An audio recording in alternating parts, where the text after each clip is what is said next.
Hello, everyone. Thank you so much for watching. I'm Melody, founder of simplyroyalty.com, and I have the beautiful honor and pleasure to introduce to you Vicky Lyashenko. She is from Small Business Gal. She's a mom and a wife and an entrepreneur, and she helps her clients as a consultant. Welcome, Vicky. Thank you so much, Melody. That was so sweet. I'm so honored to be here. Awesome. So I have some questions for you, and then we'll get to some questions from some of the people that asked on Facebook. I know you mentioned that your father has his own business, a successful business, but why did you become an entrepreneur? Well, you know how Gary Vaynerchuk says, he says it's in your DNA. So I believe that entrepreneurship is in my blood, it's in my DNA, and I've grown up with it. My dad was an entrepreneur all his life, well, at least all my life, and I've really learned a lot from him. I've been working for companies and different people, and originally an accountant, believe it or not. I What? did not, yeah, yes, I have an accounting degree, and I worked in accounting, and I found myself doing my work real quick and then running around, visiting different people's offices and saying hello, bringing them cookies and cupcakes and just like socializing with everyone. And that's when I realized that this is not for me. When I had my first son, Samuel, I wanted to be able to stay at home with him and also bring an income and do what I love. And it took me, he just turned 5. So it took me about, ever since he was born, about 4 years, well, 3.5 years of research, of trying different things to actually figure it out what it is that I want to do. And last year I finally did it, and I read the book Do the Work by Stephen Pressfield, and that was my breaking point. That's when I said, that's it, I'm doing it. Awesome, awesome, awesome, awesome. What are the things that you offer to clients, and who So is your ideal client? I started off with social media management, and that's how a lot of us start online, as a service-based business. Yeah. And it's so funny because on our precast interview with Gary Vaynerchuk, I asked him a little question about branding, and he went on and on about actual doing the work.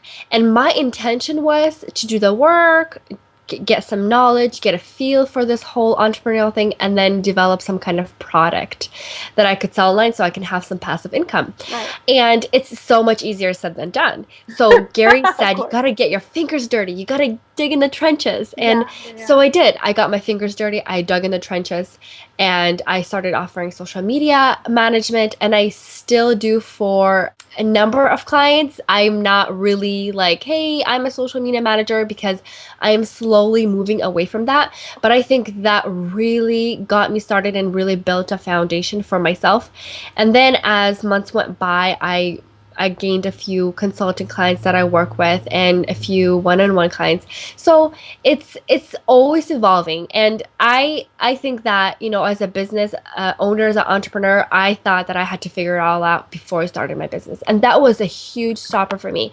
So I just want to encourage everyone that's listening that if you have an idea to create a business, or if you have this passion that really drives you, don't wait until it's perfect. Do it. And then there's nothing wrong with evolving, especially if you brand yourself like Melody. Like, I love that you're branding yourself, and and I kind of branded myself, even though I'm Vicky Lyashenko, the small business gal. I love that name. It's great to start off with that definition, because when people hear small business gal, they already know that I work with small businesses. But whereas if they would hear Vicky Lyashenko, it wouldn't tell them anything. So it's kind of, you can look at it both ways. But anyway, my point is that when you start a business, don't think that you have to have it all ready, all thought out, because as you grow, as you evolve, things change, and you grow, and you think of different ways that you can serve your clients. And my ideal client is business owner that has a physical location, and it can be all over the world, or in my city, or anywhere. But it's they that I feel so connected to. It's them that are really, I would say, struggling right now because of the whole online thing. Everybody's going online to purchase things. But I just want to encourage them and empower them and educate them that it's not so. People still love to shop locally, and they still do want to connect with people and exchange a handshake and Yeah. really have that personal experience. And those are the people who are my target audience and my target clients. Awesome, awesome. From your experience and from your expertise with social media, what would you say is a major mistake that you see a lot of business owners making in the social media culture, in the social media world? Well, I've noticed a few, and I am not perfect, and I Oh, am yeah, yeah. like, if you go on my social media, I fall off the wagon here and there We because I all am a do. mom, I am a wife, and I do, and we all do, we Yeah, all we all fall do. off the wagon, but it's, getting back is that what's important. So with the main thing, the number one mistake entrepreneurs make on social media is that they talk about me, me, me. Oh, we have this and we have that, and like we have the sale, and we have everything we and how businesses can receive from their customers. But it has to be shifted. It's not about you anymore. It's about your customers and your clients. You Yeah. have to always gear to them, like, how can we help you? What are you up to today? And ask questions that are directing to them, and how you can help them, and how you can engage them in a conversation. So I think that's very important because, especially I do, come across brands like that's all they do is talk about them and how great they are, switching it over to them, and your main focus always has to be your client, always. So when you do switch that focus, you will find that your social media interaction, it goes up. And then a second mistake I found is that they and this is me, this I'm talking about me, is that when I go online, I'm pumped and I'm putting out content, I'm engaging with my clients, and then some days are, they're down and gray, and I don't feel very motivated, and I don't post anything. And then those couple of days that I don't post anything, my engagement goes down, and it's so hard to put it back up, to get it back up. It's how Facebook plays its game, and it's when you get the engagement, keep going. Schedule, if you know that you're going to be out for the weekend, schedule a few, maybe one post a day even, to really keep that interaction going, because once you fall off, it's possible you can get back, but it's just going to be it's just like you're starting all over. And you Yeah. can notice that in your charts, in your insights on your Facebook page, is that when you stop interacting with people, it goes down. And then when you start asking questions, it's like nobody's there. And it really takes a few posts to really get people back and interacted. Even not even that people are looking at it and being like, you haven't interacted with me for the past day, I'm not gonna like your post, or I'm not gonna comment. It's not that. It's that it's not appearing on their Facebook feed. It's like Facebook is like, oh, okay, they haven't been interacting with this page. This page is not going to be shown on their newsfeed. Yeah. That's great advice, Vicky. Great advice. Back to Gary Vee. Now you've been with him, you've had conversation with him, and you were featured in the Break Free and Flourish magazine. What are some, or who are some of your, I guess, business heroes, and why? You can name like two or three. Gary Vaynerchuk is definitely absolutely one of my biggest heroes. And it's funny because when I do tell this to people, people cannot put us together as far as like same character or same values. I am I don't cuss, and I'm not outspoken as Gary is. And he is, if you hear his Yeah. talks, he's really emotional, and we're all different, and Yeah. he has a different style, and I don't judge it. That's And good. I don't, it just, when people tell me that, I'm like, oh yeah, yeah, yeah, like I don't even it doesn't even, like, it's Phase you. not the main thing for me. One thing that I really connects me with him is that he's a hustler, and that he's a family man, and I love that. And that is who I strive to be. I want to be a hustler, and I want to be able to really balance the family life and the entrepreneurial life, even though there's no such thing as really balance. It's one thing or another, but you're really making that time for both. Love and look up to is Laura Roeder, and she is amazing. And I bet you love her too, right? I just got exposed to her not too long ago, but she just seems so very real. So the thing is that when I was doing my research to what to do in life, what to do in business, I originally started in network marketing, and I thought that was it. I can work from home, and I found myself running after customers and begging them to buy my product or trying to talk them into how amazing it is. Yeah. And I felt so uncomfortable, and I kept reading and hearing that, you have to step out your comfort zone and really, but I understand that, and I tried, and it does not feel like it's right for me in my Right. heart. And I'm not saying that it's right or wrong. It's just it's not right for me. Right. And I started researching the ways that I can attract clients, customers without pitching them. Mm-hmm. And that was my dream. Like when I own a business, I will never pitch anyone. So that was my thing. And when I found Laura Roeder in the midst of all the research, I fell in love with her. And I believe that I was introduced to her in 2009, which was almost 4 years ago, and I saw her grow insanely. I mean, she went from to somebody who just makes video tutorials on Twitter and Facebook to who created a huge number of amazing successful programs, and now she's into her seven figures, Wow. um, which is insane. And I understand that I will never grow as fast as she did, or do what she did, because that's not my intention, but she is just such an inspiration for me as far as like really committing, hustling, making those systems, designing those, and really reaching your goals. And Mm. I am having an honor to meet her in just a few weeks here in Portland. Are you serious? And yes, Oh my gosh. she's coming for a world domination summit, and I'm truly truly honored to be a part of the conference. And she will be there along with many other entrepreneurs that I've been dying to meet. So it will be a highlight of my life. I know it. Good. Awesome. Awesome. And as for Gary Vaynerchuk, like I'm so excited about this, but I'm interviewing him December. Shut up, So girl. Oh my gosh. I can't. He will be having his second, no, third book out in November of 2013, and I will be interviewing him in December. I already have the date set and everything, so I'm really excited. Yay! Yay! That's so awesome, girl. Oh, I love it. I love it. I love it. I love it. Thanks. Oh, me too. More question, and then we're going to go into the followers' questions, the audience questions. So, how has being an entrepreneur impacted your family?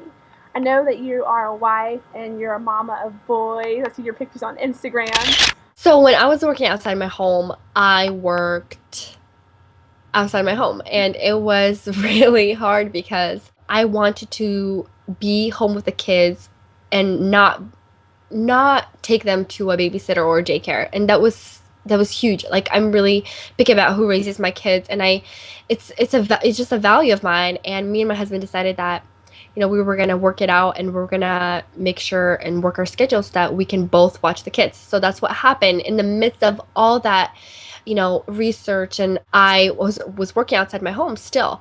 And I would go to work in the morning, and I would come back at 2:30, and my husband would meet me at the door. We would exchange keys because only my car had car seats in. So I would take his car to work and then bring his car back, and we would switch the keys, and he'd storm out the door to work.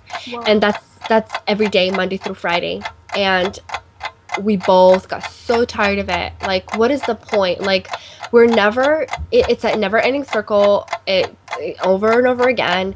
And not that I didn't like my job. I actually love my job, and I was like relaxing at my job. Believe it or not, my two kids, two boys, they're really rowdy, and I love them. But that break really, I really love that break.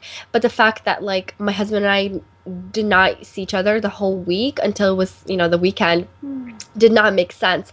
And that's when I decided to bit the bullet to resign and to really do something on my own where I can be with the kids at home. And I don't want to say that this life is so blissful, like I'm working on my computer, my kids are playing quietly here. It's not like that. Okay, I just want reality check. I often work during the night when they're sleeping or during their nap times. And as I've gotten successful, as I've grown in my business, my husband and I, we decided that I would take some time to myself just when he's with the kids a couple of times a week, like just him and the kids. And I'm on my own in my office, or, meeting different entrepreneurs, or like meeting with clients specific days of the week. So that has been working out very well.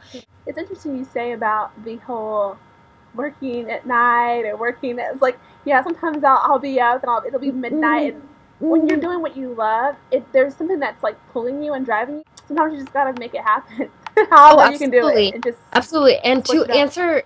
answer your question about balance, I'm sorry, I'm just like, it's you really have to set your, like, okay, I'm going to do this till this time, and then I'm going to go play with the kids. And it's important to, when I do go with the kids, it's so hard to like not check my phone. And I would leave it in the other room because, I get tweets and like I get notifications or a message or a phone call. And I really need to leave it in another room and really dedicate my whole time to the kids. And I think that has been a key in balance. It's striving for balance, at least, is because when you work on something, you have to dedicate your whole mind and heart into it.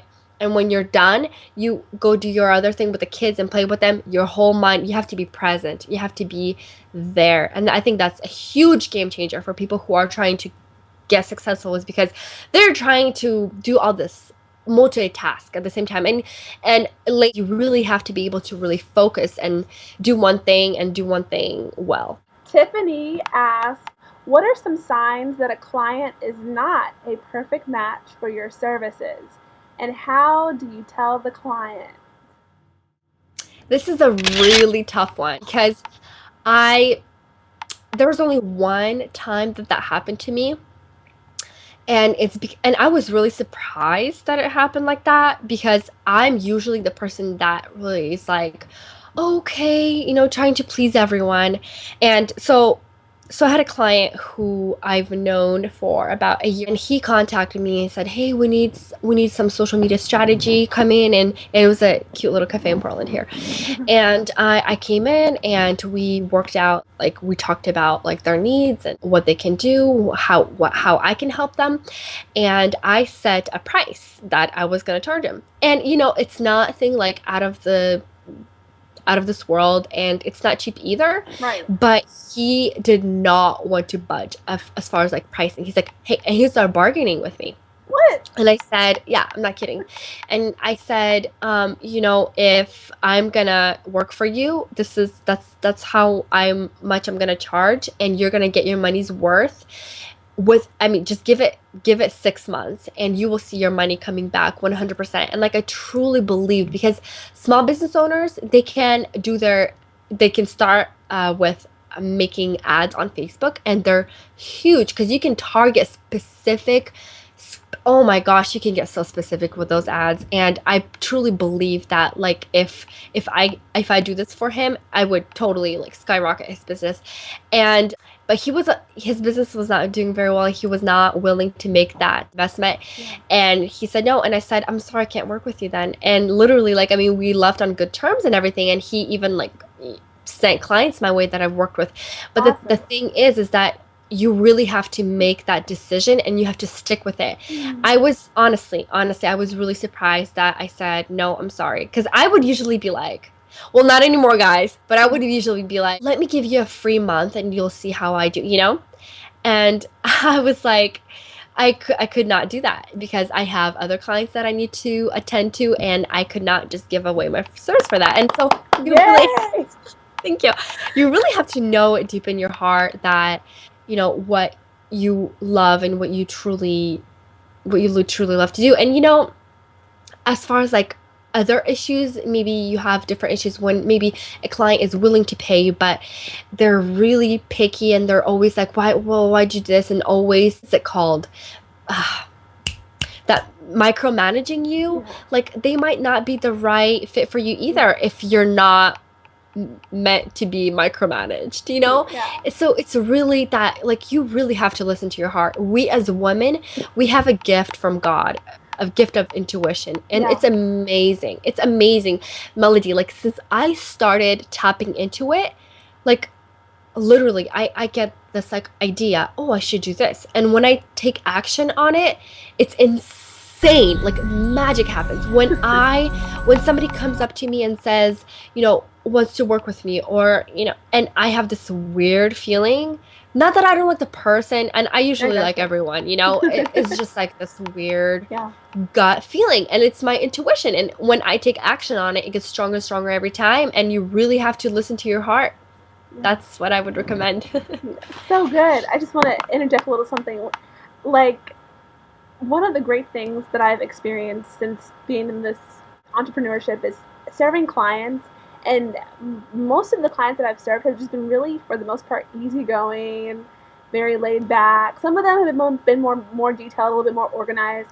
But none of this call me at midnight kind of stuff that I've heard like horror stories about, or super over analytical and wanting like this and that and fireworks. And it's like, I mean, I have no problem. My goal is to create an unforgettable experience for every client that I serve. Not there yet, but definitely that's where I'm going. But at the same time, you want clients who value and respect you and aren't, you know, nitpicking at prices and trying to, because I mean, you have a business, you know, and so Absolutely. there's costs and taxes and expenses Oh, yeah. and and training that you've invested in, and it's like, hello, you can't work for, you know, like Oh, these. absolutely. It makes no sense. Oh, yeah, about that. About that, I just want to make it clear. I remember I told, my client went to work with me on one, and I have different prices for one and actually doing the work and stuff. But when I worked one as a consultation, I started her off with $75 an hour. And she's like, oh, well, why so expensive? And it's so funny. I'm like, I had to explain it to her that, we are not employed by a company where the company takes care of the internet, takes care of all the monthly subscription, takes care of the email marketing, takes care, we have to pay it off from our own account. From that $75, we have to deduct it. And, Yeah. it's like, oh my gosh, Vicky makes 75 bucks an hour. It's like, it's a little bit different than $75 an hour working for an employer. Right. So, yeah. Absolutely, absolutely. Okay, Cheryl asks, how do you keep momentum going when you are just starting out? She says, I'm not out of steam yet, but I'm wondering if that happens, what can I do? Okay. So, Cheryl, I don't think that you should be thinking of when you're going to be out of steam, because I personally believe that if you are passionate about what you're doing, you're never going to run out of steam, girl. Never.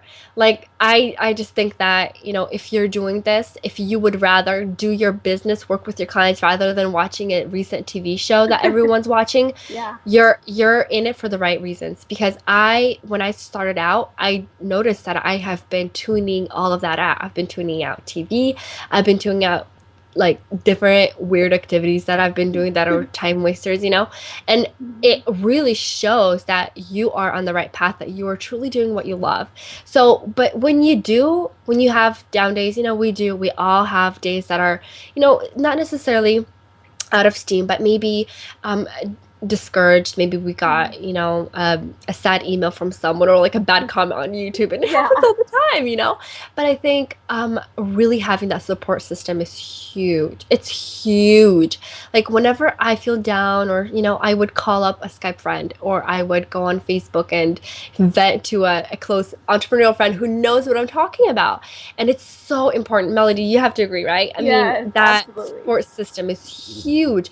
And that, like, well, Melody's doing it and she's so like positive about it. And you really have to keep that positive momentum going, really connect with others, and get support from others. And another thing that I found is that just go on YouTube and, watch a TED Talk. Oh Something my that gosh. really, Yes. yeah, yeah.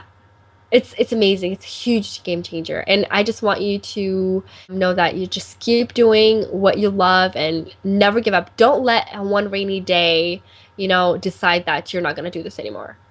Yeah, I totally agree. And when you said TED Talk, that's what I was going to say if you didn't say it. I have the app on my phone, and I'm telling you, actually, my mentor, one of my mentors, he's like 70 something years old, very successful investor. And shortly after my mom died, he told me, he's like, you gotta stay positive, you gotta focus on the positive. And he's like, he recommended a book, Napoleon Hill's Think and Grow Rich. And then he told me, do you watch TED Talks? And so I was like, TED Talks? And so I started listening to some of them. But then when I got the iPhone, they have an app, and you can listen to it while you're brushing your teeth, while you're getting ready, while you're waiting in line. And it's so, so encouraging. I love it, love it, love it. So Absolutely. And then another thing that I want to add is that I've really grown to love podcasts as well. And I think podcasts have been a huge game changer for me. And one of my favorites is Blogcast FM. And so it's blogcastfm.com. On the side of the whole TED Talk and everything, you really have to pick, one or two podcasts that you absolutely love and really really take that in and also connect with the podcasters. And it's amazing because I'm meeting Srini at World Domination Summit. Speaking of that, it made me think of one of my favorite, and she's not a podcast, but her TV show episode once a week, Marie TV. She is like I look forward to Tuesdays because of it. I'm just like, oh my gosh, it's Marie TV day. So Yes, absolutely. there's so many great people online. Pick a few and listen. I wouldn't suggest, all over, because it's kind of gets, somebody might get a little, I guess, overwhelmed. It's kind of like if you subscribe to this person and to that, and you're like, oh my gosh, too many emails. Yeah. Yeah, So, it gets overwhelming. So it's really important to really keep it, especially when you're starting out, keep it low, keep it focused. We really have to take it one day at a time and be in the present and really, because the main reason we're in business is, to build relationships, to make lifelong friends. And I love that. that doesn't happen Yeah. in one day. It just doesn't. It's you have to take step by step, day by day, reach out, be approachable, because it's as I grow my business, as I become successful, I pray hard that I am humble and I am the same as I am today, Yeah. as far as like being approachable and being real easygoing with everyone. And that's been my biggest fear, because I have been spoken with a few entrepreneurs that are, they have made it and they are already up on top of there, but they left their humbleness down there where they were before. And it's so heartbreaking sometimes, because it's all that matters, your love, your kindness for people. Yeah. Definitely agree with that.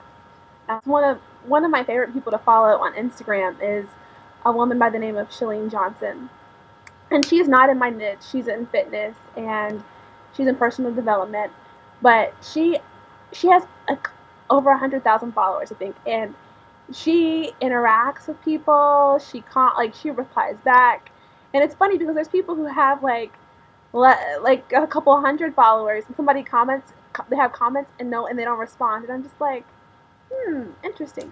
I mean, obviously, when you have, like 100,000 followers is a lot. So if she didn't respond, people would understand. She does, and I just love that when people act. When they value people who are Absolutely. communicating with them on social media, instead of having this entitlement, like, oh well, because I have 10,000 followers or because I have 100,000 or whatever, I don't have to talk with you because I don't have time. Which may No, be true. You absolutely. may not have time to a degree, but replying and reaching out to a couple people, it makes a difference. Always make time. Always make time. Those first, 1,000 followers that you will have, or 1,000 email subscribers, you have to. What I think Gary Vee says is, make them your best friend, because they are the ones that will always stick around, and they are the ones that will always be there for you. And one thing that I wanted to say is that I was recently exposed to a gentleman. I forgot his name. I will tell you later, and so you can put it in the show notes. Okay. But oh my gosh, Melody, you will love him. He also just has a podcast as well. Oh, it's called Stick Like Glue. There you go. I just forgot Stick his like name. glue. Yeah, Stick Like Glue. Cool. Melody, you will love him. You will love him for his values and for his kindness and for his just amazing content. But he talks about, how when we gain clients, we're like, oh my gosh, I got one client, yay. Okay, so now it's time to get another one. But he really says you really have to focus on that one client, or the clients that you do have currently, and really treat him the best, and kind of like leave that looking for clients on the side, because they are a true testimony of how amazing you are or how amazing your services are. So if you really like put how you say you want the experiences with your client to be the best ever, and to I think that should be our main goal, is to make our clients number one and then do the other stuff, but really first nurture that relationship with your client. Yeah.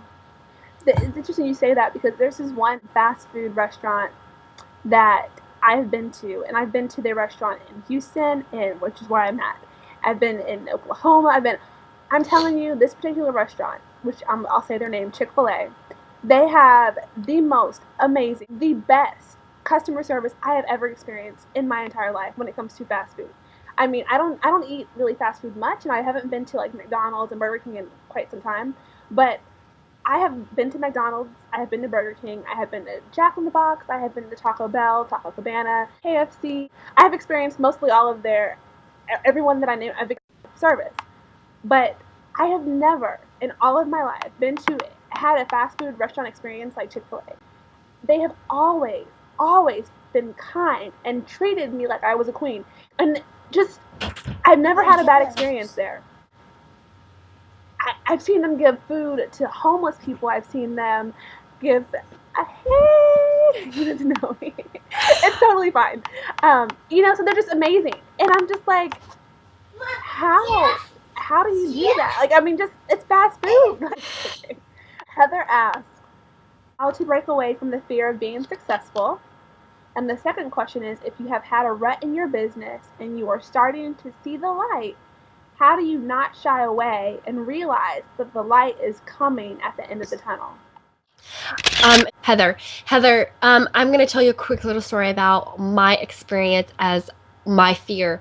And I just want to tell you that fear is your number one prevention from success. It's right in front of your face, and it's blocking you from ever achieving your goals. And I have personally dealt with that for a very long time, and I think that you might be able to relate with me as far as like what kind of fear. And my number one fear was the fear of what will others say, what will others think. And it was huge. It stopped me from doing anything. Like it was amazing. And the thing is that you can't get over it in one day. You have to take steps, and you have to step outside your comfort zone in order for you to really break through that fear. First steps to that was creating online video and posting on YouTube. Looking back, I'm like, oh my God, what was I thinking? I'm like sitting there like talking. But you know what? I put it out there, and I kind of closed my eyes a little, and I'm like, oh my gosh, what's gonna happen? And yeah, it was stressful, yeah, but I put my passion out there. I put my true colors out there. I did not fake it. I did not try to be someone who I wasn't. I was myself. I posted that video and I posted online, and you will be surprised. Some people will be like, thinking, oh my gosh, what is she up to again? But some the friends that I have, like, I've never expected that actually like, wow, you're doing this amazing, and they would encourage you. And it's all in your head. So take those steps. Take that step, to whatever it is that you want to accomplish. Take that step to make that video. Take that step and do something outside your comfort zone that really, but still within your values. I strongly believe in that. And really break through that wall, because that's the only thing that will stop you. And again, I mentioned Stephen Pressfield's book, Do the Work, really helped me. Amazing book. It's super short. I read it within, I think, 2 hours on my airplane back from Hawaii, and it was amazing. It was just a really quick read, really motivational, really pumped me up. And I said, you know what? I'm gonna put my fear aside and I'm gonna do this. And a lot of people, they're afraid, first of all, what will people think, and then, okay, what if I don't make it, or what if I screw up, or what if this is not it? Put those thoughts aside and just do it, because you're never gonna know until you actually do the work. And then about if there's light in the tunnel at the end of the tunnel, when you love what you do, again, as like I answered to Earl's question, is that when you love what you do, keep on going, and to really look back and evaluate yourself. Like, is this really what I'm doing? Like, if it's not working out, is it really like my purpose? And if it is, keep going. But if it's not, there's nothing wrong with changing course. So I just want, it's what's in your heart. It's not what people others are saying. Like, I mean, Sarah, what was that? Sarah Lee, right? The one that makes like cakes and pies and stuff. She, how long was it that she's tried over and over and over again? I mean, she could have quit, right? But she Yeah. kept on trying because she truly, truly, truly believed. And you have to be honest with yourself. And Gary talks about this too. You have to be really honest with yourself. If you lie to yourself and keep on doing, okay, so many people succeeded because they kept on persevering and they kept on doing it. But if it's not true to your heart, you're never going to make it. So you Yeah. really have to analyze it first. Is this what I absolutely love and what I'm gonna do and like what I'm gonna persevere and commit myself to? And second, like, is this really worth doing? Is it really true to my heart? And I think that you will find your answer. And absolutely, if you be consistent in your work, in your videos, in your content, in your reaching out to people, you will get there. Absolutely. Like, I strongly believe in that. Vicky, you are amazing. I'm just Oh, like, you're talking and I'm getting aha moments. I'm like, I'm going to have to rewatch this and take some oh my notes. gosh. This is so, so You're so good. sweet. You're so sweet. Thank you so much, Melody. You are amazing inspiration too. I love following you on Instagram and Facebook and seeing all your motivational posts. You're so positive. Oh, thank you. Thank you so much. So, Vicky, where can we connect with you? I'm going to put the links below, but shout out to us. Where are you? Tell us your official blog name and where you are on social media. Okay, so I am serving my small business owner clients at smallbusinessgal.com, and that's where you'll find, tutorials on how to do small business things and stuff. And I'm also working on launching a little boot camp. I don't know if I will Ooh. call it a boot camp though. Like, it's a, when you sign up for my email, you will get something special in your email that is only available to those email subscribers. And I waited for the perfect idea or perfect, and don't wait that long. Start your email list right away. And then I will be launching my own personal brand in September called VickyLyashenko.com. Oh my And gosh! keep an Awesome. eye out for that. It will be my journey as a wife, mom, and entrepreneur. Awesome. And spell your name so everybody can know, like, where to get it. VickyLyashenko at no .com. Yeah, and then you can email me, Vicky at smallbusinessgal.com. You can find me on Twitter at Vicky Lyashenko, and you can find me on Instagram at Vicky Lyashenko as well. And you can find me on Facebook.com/smallbusinessgal. I think that's all. Awesome. Vicky, I just want to say thank you so much for taking your precious and valuable time to talk with us. I know this interview is going to help so many people, and I just feel so blessed to have spent this time with you. Thank you, everyone, for listening in on this interview. I'm Melody Forbes. You can find me at simplyroyalty.com, and I hope you have an amazing, amazing day.